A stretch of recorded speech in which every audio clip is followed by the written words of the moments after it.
So what's up mga pali mga mali, it's me again, Palilo Pedusina, ang nag-iisang pogi. So yan na, gagawa tayo ng reaction video about sa mayamang tao. Let's go! Grabe, napakayaman mo, no? Yes. Gaano kalaking pera yung nagagastos mo sa isang araw?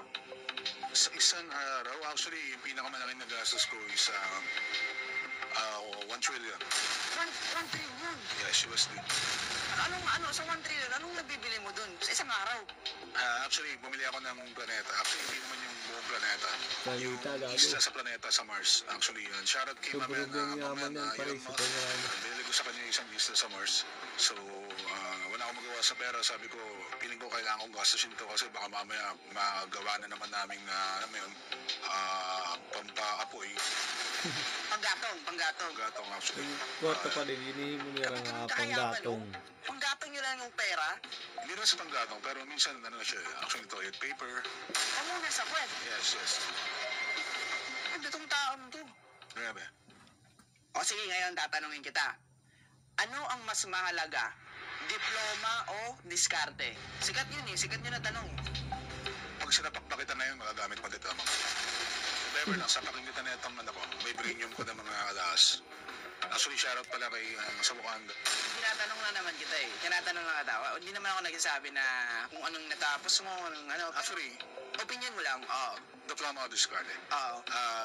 Marami akong nakitang mga schools. Kaya kong bilhin, ninasnap, tapos papasira ako ulit. So, para sa akin, hindi mahalaga yung diploma. Mas mahalaga yung Diskarte. Kasi sa amin, actually, pag trillionaire ka, billionaire ka, diploma pili mo. Pero kapag meron ka ng mga 50M to 100M, syempre, mayabang ka. And then, syempre, dapat kung ano na naman pinagsasabi mo, kahit wala namang facts and pili mo yung diskarte. Balik kung may pera ka, it doesn't matter anong sinasabi mo. Yes. Ay, yan pala yung mindset mo, bossing. Yeah, so dapat tayo.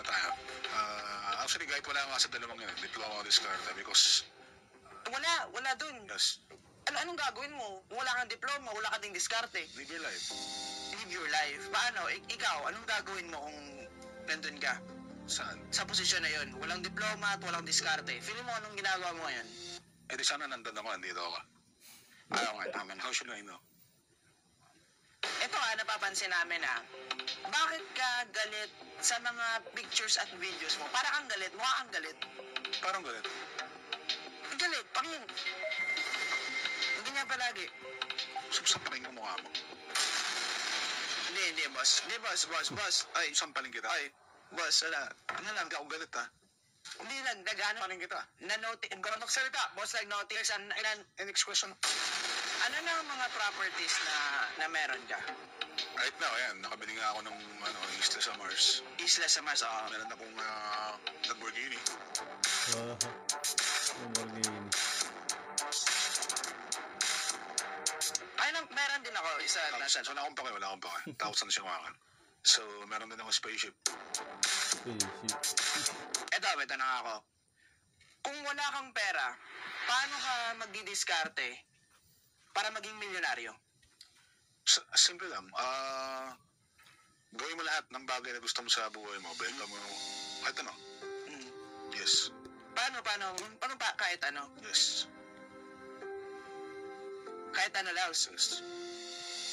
Ito curious sa mamaya kasi hindi mo dinidisclose to sa lahat mo ng post, lahat mo ng Paano ka yumaman talaga? Paano?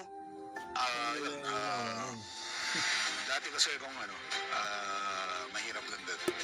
So, na-discover ko yung mga ganito sa internet at mga ganitong bagay.